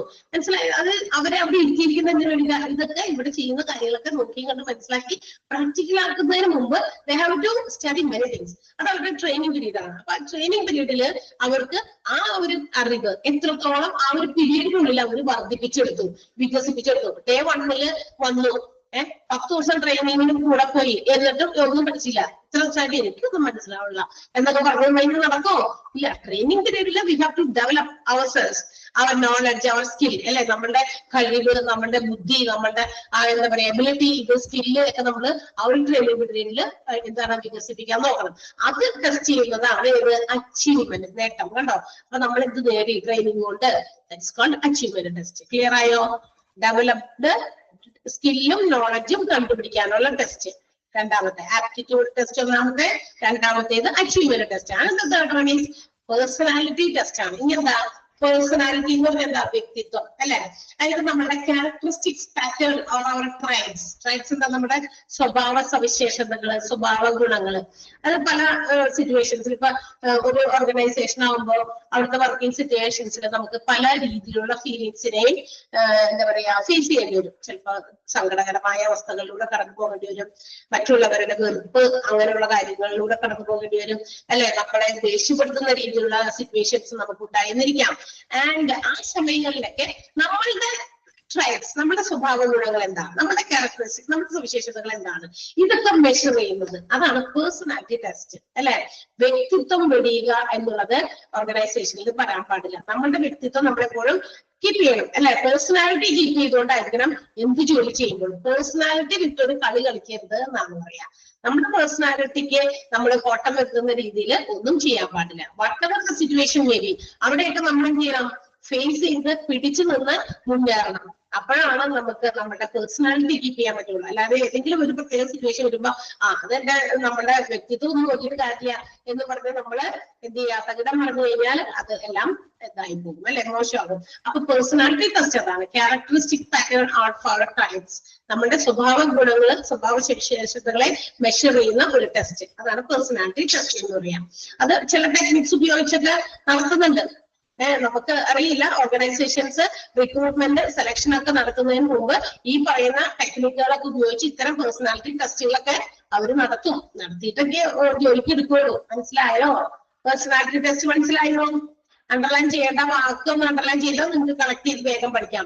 ക്യാരക്ടറിസ്റ്റിക് പാറ്റേൺ ഓഫ് ട്രയൽസ്, സ്വഭാവ ഗുണങ്ങളുടെ എന്താ പറയാ സവിശേഷതകൾ മെഷർ ചെയ്യുന്ന ചില ടെക്നിക്കുകൾ, അതാണ് personality testing. Okay, and the last one is interest test ആണ്. അവസാനത്തേതാ ഇൻട്രസ്റ്റ് ടെസ്റ്റ് എന്ന് വെച്ചാൽ എന്തായിരിക്കും?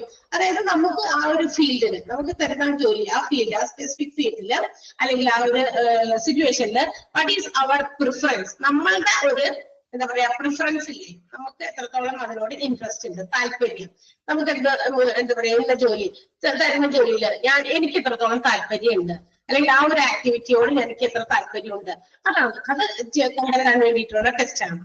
എനിക്ക് തന്നിരിക്കുന്നത് ടീച്ചറിന്റെ ജോലിയാണ്, അത് ഞാൻ വളരെ താല്പര്യത്തോടെ എടുക്കുന്നതുകൊണ്ടാ എനിക്ക് അതിലാണ് കൂടുതൽ ഇൻട്രസ്റ്റ്, അതെന്റെ ഇൻട്രസ്റ്റ് ടെസ്റ്റ്. അപ്പൊ അതാണ് ഓക്കെ ഞാൻ വളരെ എന്നോട് പറയുന്നത് എന്നതാണ് നീ ചെയ്യേണ്ടത്, ഇതെല്ലാം നീ ചെയ്യേണ്ടത് എന്ന് പറഞ്ഞു കഴിഞ്ഞാൽ ചിലപ്പോ if I am not interested, കാരണം എനിക്ക് അതിനകത്ത് പ്രിഫറൻസ് ഇല്ല, അല്ലെങ്കിൽ എനിക്ക് മുൻഗണന അല്ലെങ്കിൽ മുൻതൂക്കം ഞാൻ കൊടുക്കുന്നത് ടീച്ചിങ്ങിനാണ്, അപ്പൊ എനിക്ക് ആ ഒരു ഫീൽഡിലാണ് ഇൻട്രസ്റ്റ് ഉള്ളത്. അപ്പൊ ഏത് ഫീൽഡിലാണ് ഇൻട്രസ്റ്റ് എന്ന് കണ്ടെത്തുന്ന ഒരു test, that is called interest test. ആ ഒരു വ്യക്തിയുടെ ആ ഒരു ഫീൽഡിനോടുള്ള ആ ഒരു താല്പര്യം. ക്ലിയർ ആയോ? മനസ്സിലായില്ലേ? 4 ക്ലാസിഫിക്കേഷൻസ് ആണ്. എന്താ? ആസ് പെർ ഹ്യൂമൻ ബിഹേവിയർ മനുഷ്യന്മാരുടെ സ്വഭാവത്തെ ബേസ് ചെയ്തിട്ട് നമ്മുടെ സൈക്കോളജിക്കൽ ടെസ്റ്റ് 4 ആയിട്ട് ഡിവൈഡ് ചെയ്തിട്ടുണ്ടായിരുന്നു.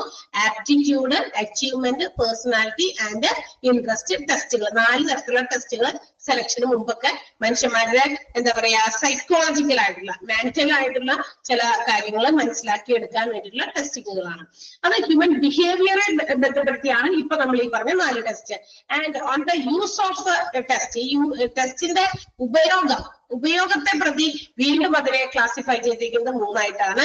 Selection test, classification test and placement test. 3 test ആണ് കേട്ടോ. ഏതൊക്കെയാ? Selection test, classification test, placement test. അത് കഴിഞ്ഞ് പിന്നെ ഒരു 4 നമ്പർ ഇട്ടിട്ടുണ്ട്. അത് പഴയ ടെക്സ്റ്റ് ബുക്ക് ഉള്ളവരുടെ കയ്യിൽ മാത്രമേ അങ്ങനെ കാണുള്ളൂ, പുതിയതാണ് ചിലപ്പോൾ അത് കാണില്ല. അതായത് ഇവിടെ തുടങ്ങി വീണ്ടും റിപ്പീറ്റ് ചെയ്ത് വന്നേക്കാം. ക്ലാസിഫിക്കേഷൻ ടെസ്റ്റ് എന്നുള്ളത് വീണ്ടും റിപ്പീറ്റ് ചെയ്ത് വന്നേക്കാം, അത് വേണ്ട നമുക്ക്. ഈ ടൈപ്സ് ഓഫ് വർക്ക് വരെ ഞാൻ ആ സെലക്ട് ചെയ്തിരിക്കുന്ന ഭാഗം ഒന്ന് സ്ട്രൈക്ക് ചെയ്തേക്കാം. അങ്ങനെ റിപ്പീറ്റ് ചെയ്ത ആരുടെയെങ്കിലും പുസ്തകത്തിൽ വന്നിട്ടുണ്ടെങ്കിൽ 3 ഉള്ളൂ ശരിക്കും. Selection test, classification test, placement test എന്ന് പറയുന്നത് 3 ഉള്ളൂ. പിന്നെ അതിന് വീണ്ടും ക്ലാസിഫിക്കേഷൻ ടെസ്റ്റ്, പ്ലേസ്മെന്റ് ടെസ്റ്റ് എന്ന് പറയുന്ന നമ്പർ ഇട്ട് വന്നിരിക്കുകയാണ്. ഒന്ന് ഉണ്ടെങ്കിൽ അതൊന്ന് സ്ട്രൈക്ക് ചെയ്യാം. എന്താ ആരെങ്കിലും കയ്യില് നോട്ടിലുണ്ടോ നോക്കിയേ? ഇല്ലെങ്കിൽ കുഴപ്പമില്ല കേട്ടോ. ഞാനിവിടെ പ്രസന്റ് ഉണ്ടെന്നാണ് പ്രസന്റ് ചെയ്തിരിക്കുന്ന നോട്ടിൽ ഇവിടെ കാണാനുണ്ട്. അത് ഉണ്ട്, അപ്പൊ അത് വെട്ടിക്കളഞ്ഞു കേട്ടോ. എന്താ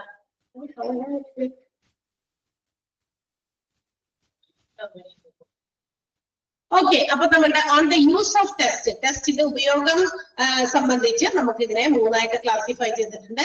സെലക്ഷൻ ടെസ്റ്റ്, ക്ലാസിഫിക്കേഷൻ ടെസ്റ്റ്, അതുപോലെ തന്നെ പ്ലേസ്മെന്റ് ടെസ്റ്റ്. എന്താ സെലക്ഷൻ ടെസ്റ്റ് എന്ന് പറയുന്നത്? ഇത് സെലക്ഷൻ ആണ്. To select apt candidates for a job. ഒരു പ്രത്യേക ജോലിക്ക് വേണ്ടിയിട്ട് ആപ്റ്റ് ആയിട്ടുള്ള കാൻഡിഡേറ്റിനെ സെലക്ട് ചെയ്യുക, അതാണ് സെലക്ഷൻ ടെസ്റ്റ്. സിമ്പിൾ. ഒരു ജോബിന് വേണ്ടി, ഒരു പർട്ടിക്കുലർ ജോബിന് വേണ്ടി ആപ്റ്റ് ഏറ്റവും ഉചിതമായി യോജിച്ച ആളെ കണ്ടെത്തുക, that is selection test. Use of test അനുസരിച്ച് ഒന്നാമത്തേത് സെലക്ഷൻ ടെസ്റ്റ് ആണ്. ഓക്കെ, രണ്ടാമത്തേത് ക്ലാസിഫിക്കേഷൻ ടെസ്റ്റ് ആണ്. എന്ന് വെച്ചിട്ടുണ്ടെങ്കിൽ നമുക്ക് ഒരു പേഴ്സണ്, അതായത് ആളുടെ സ്പെഷ്യൽ കൺസിഡറേഷൻസ് അനുസരിച്ച്, അതായത് ഇപ്പൊ ചില ടെസ്റ്റുകൾ നടത്തുമ്പോൾ ചില സ്പെഷ്യൽ കൺസിഡറേഷൻസ് കൊടുക്കാം, ചില പ്രത്യേക കാര്യങ്ങൾ. എന്ത് വേണ്ടിയിട്ട് desire which several possible assignments, അതായത് ഒരു ആൾക്ക് ചില പ്രത്യേകം കുറെ അസൈൻമെന്റുകൾ കൊടുക്കാം, ഇന്ന കാര്യങ്ങൾ ഇന്നത് ചെയ്യണം അങ്ങനെ.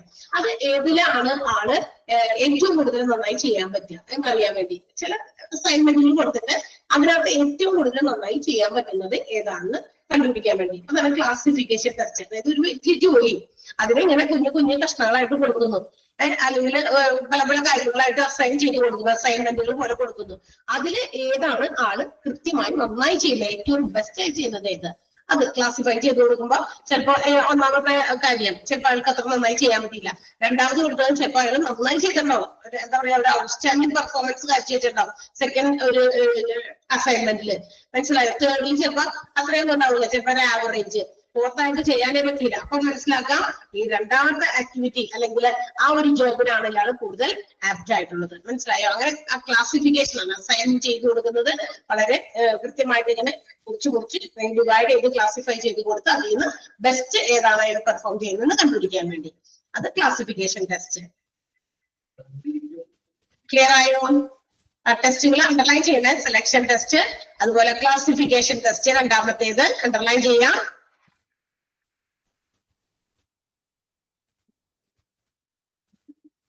തേർഡ് വൺ പ്ലേസ്മെന്റ് ടെസ്റ്റ് ആണ്.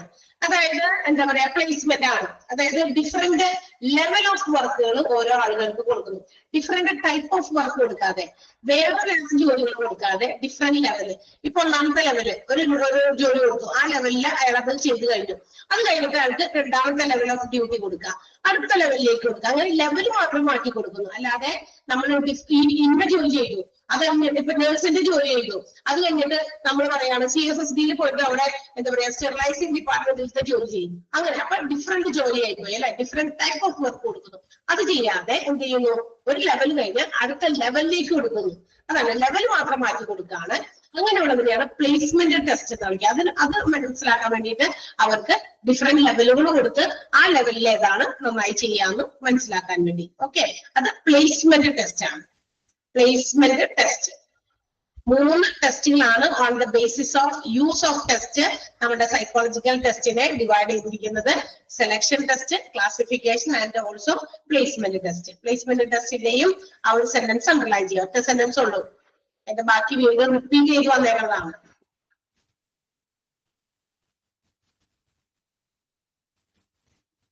ഓക്കെ, ആൻഡ് ലാസ്റ്റ് വൺ, അപ്പൊ നമ്മള് സൈക്കോളജിക്കൽ ടെസ്റ്റിനെ 3ആയി ക്ലാസിഫൈ ചെയ്യുന്നു പറഞ്ഞു. On the basis of human behaviour, on the base of use of test. മൂന്നാമത്തേത് individual or group test. Individual test എന്ന് പറഞ്ഞാൽ എന്തായിരിക്കും, ഒരു ടെസ്റ്റ് നടത്തുകയാണ്, എന്തിന് ഇൻഡിവിജ്വല് എത്രത്തോളം ഒരു പ്രത്യേക സമയത്തിലുള്ള ആളെടുത്ത് ചെയ്തു, ആളുടെ ബിഹേവിയർ, അങ്ങനെയുള്ള കാര്യങ്ങളൊക്കെ ക്ലിയർ ആയിട്ട് കെയർഫുൾ ആയിട്ട് നോക്കി കാണുക, അതിന് വേണ്ടിയിട്ടുള്ള ടെസ്റ്റ്. ഒരു ജോലി കൊടുക്കുന്നു, ആ ആൾ അത് എത്ര ഭംഗിയായി ചെയ്തു, എത്രത്തോളം ചെയ്തു, ആ ഒരു ടൈം പീരീഡിൽ എന്തോരം വർക്ക് ചെയ്തു, ആ ചെയ്യുന്ന സമയത്ത് അയാളുടെ പെരുമാറ്റച്ചട്ടങ്ങള്, അതുപോലെ ആ ഒരു ടെസ്റ്റിംഗ് പീരീഡ് മുഴുവൻ അയാളെ നിരീക്ഷിച്ചുകൊണ്ടേയിരിക്കുക. അത് ഇൻഡിവിജ്വൽ ടെസ്റ്റ്, വ്യക്തിനെ മാത്രം. ഓക്കെ, അപ്പൊ എന്തായിരിക്കും ഗ്രൂപ്പ് ടെസ്റ്റ്? അവിടെ വ്യക്തി ചെയ്യുന്ന ജോലിക്ക് ആൾക്ക് ആളുടേതായ സജഷൻസ്, ഒപ്പീനിയൻസ് എന്തൊക്കെ വേണോ അതൊക്കെ അയാൾക്ക് റെസ്പോൺസ് അയാൾക്ക് രേഖപ്പെടുത്താം. അതോടൊപ്പം തന്നെ ആ ഗ്രൂപ്പിൽ അതെങ്ങനെയാണ് അദ്ദേഹം ബിഹേവ് ചെയ്യുന്നത്, അല്ലാണ്ട് ഒറ്റയ്ക്ക് അയാളുടെ ബിഹേവിയർ ഇവിടെ എന്ത് ചെയ്യുന്നില്ല, നോക്കുന്നില്ല അല്ലെങ്കിൽ വാച്ച് ചെയ്യുന്നില്ല. അതായത് ഒറ്റയ്ക്ക് ഒരു ഗ്രൂപ്പ്, ഒരു 8 പേരടങ്ങുന്ന ഒരു ഗ്രൂപ്പിലേക്ക് ഒരു ജോബ് കൊടുത്തേക്കാണ്, ഒരു ടാസ്ക് കൊടുത്തിരിക്കുകയാണ്.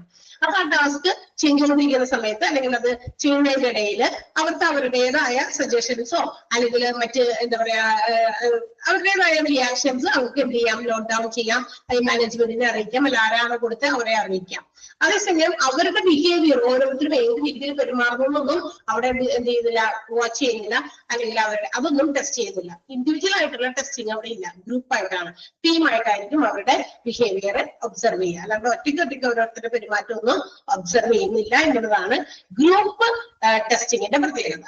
അപ്പൊ ഇൻഡിവിജ്വൽ ടെസ്റ്റിംഗ് ഇൻഡിവിജ്വലിനെ ടാർഗറ്റ് ചെയ്തിട്ടാണ്, ഇൻഡിവിജ്വലിന്റെ ബിഹേവിയർ, ഇൻഡിവിജ്വൽ ആ ടെസ്റ്റിംഗ് പീരീഡിൽ എത്രത്തോളം ജോലി ചെയ്തു, എന്തൊക്കെയാണ് ആ സമയത്ത് അദ്ദേഹത്തിന്റെ ബിഹേവിയർ, ഇതെല്ലാം ടെസ്റ്റ് ചെയ്യും. ഗ്രൂപ്പ് ബിഹേവിയറിനകത്ത് അതില്ല, അല്ലെങ്കിൽ ഗ്രൂപ്പ് ടെസ്റ്റിങ്ങില്. ഓക്കെ, അപ്പൊ ഇൻഡിവിജ്വൽ ടെസ്റ്റിങ്ങും ഗ്രൂപ്പ് ടെസ്റ്റിങ്ങും അതും അണ്ടർലൈൻ ചെയ്തേക്കാം കേട്ടോ. രണ്ടും രണ്ടായി തന്നെയാണ് കിടക്കുന്നത്. ഇൻഡിവിജ്വൽ ഓർ ഗ്രൂപ്പ് ടെസ്റ്റ് എന്നാണ് ഹെഡിങ് കൊടുത്തിരിക്കണമെങ്കിലും നമ്മൾ individual test is A test എന്ന് പറഞ്ഞു തന്നെയാണ് തുടങ്ങിയിരിക്കണം. അത് എഴുതാം, അടയാളപ്പെടുത്താം. Individual test is A test in which single individual is tested at A time. ഒരു ടൈമിൽ ഇൻഡിവിജ്വലിനെയാണ് ടെസ്റ്റ് ചെയ്യുന്നത്. And also observe his behaviour, ആളുടെ സ്വഭാവവും പെരുമാറ്റവും ഒക്കെ നമ്മൾ ആ ഒരു ടെസ്റ്റിംഗ് പീരീഡിൽ എങ്ങനെയാണെന്ന് പരിശോധിക്കുന്നു. അത് ക്ലിയർ ആയോ? അണ്ടർലൈൻ ചെയ്യാൻ പറഞ്ഞത് മനസ്സിലായോ? ഇൻഡിവിജ്വൽ ടെസ്റ്റ് എന്ന് തുടങ്ങി. പിന്നെ ഗ്രൂപ്പ് ടെസ്റ്റ് അടുത്തത്. Group test R normally done in a format. ഒരു പ്രത്യേക ഫോർമാറ്റിലായിരിക്കും ഗ്രൂപ്പ് ടെസ്റ്റ് നടത്തുക. Which enables individual to record his own responses. ആ ഒരു ടെസ്റ്റ് നടത്തുന്ന സമയത്ത് ഓരോ ഇൻഡിവിജ്വൽസിനും അവരുടേതായ റെസ്പോൺസുകളൊക്കെ രേഖപ്പെടുത്താം. And can simultaneously given to a member of individuals without any special need of observing their behavior.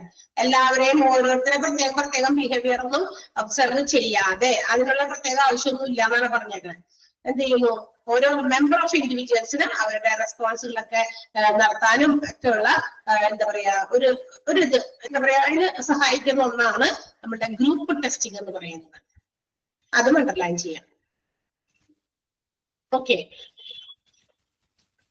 Yes. അപ്പൊ ഇനി നമുക്ക് അടുത്തത് എടുക്കാനുള്ളത് ഇന്റർവ്യൂ ആണ്. ഇന്റർവ്യൂവുമായി ബന്ധപ്പെട്ടിട്ടുള്ള ചില തരത്തിലുള്ള പല ടൈപ്പ് ഓഫ് ഇന്റർവ്യൂസ് ഉണ്ട്. നമുക്ക് സാധാരണ ഇന്റർവ്യൂ എന്ന് പറയുമ്പോൾ നമ്മുടെ മനസ്സിലൊരു ഇന്റർവ്യൂ മാത്രമേ ഉള്ളൂ. പക്ഷെ ഡിഫറെന്റ് ടൈപ്സ് ഓഫ് ഇന്റർവ്യൂസ് അത് നമ്മൾ അടുത്ത ക്ലാസ്സിൽ എടുക്കും. ഇതുവരെയുള്ളത് നന്നായിട്ട് വായിച്ചു നോക്കുക. സിമ്പിൾ ആണ്, അടയാളപ്പെടുത്തിയിട്ട് സെന്റൻസുകളൊക്കെ നന്നായിട്ട് വായിച്ച് പഠിക്കുക കേട്ടാ. ഓക്കെ, അവിടൊന്നും പോയില്ല, അപ്പം പ്രശ്നമൊന്നും ഉണ്ടായില്ല. അടുത്ത ക്ലാസ്സിൽ തിരിച്ചിട്ട് വരും. So see you. അതുപോലെ ഇടയിലെ എന്തെങ്കിലുമൊക്കെ ക്ലാസ്സുകളൊക്കെ കിട്ടുകയാണെങ്കിലൊക്കെ കയറി വരും കേട്ടോ. Okay, thank you, bye, see you. Thank U.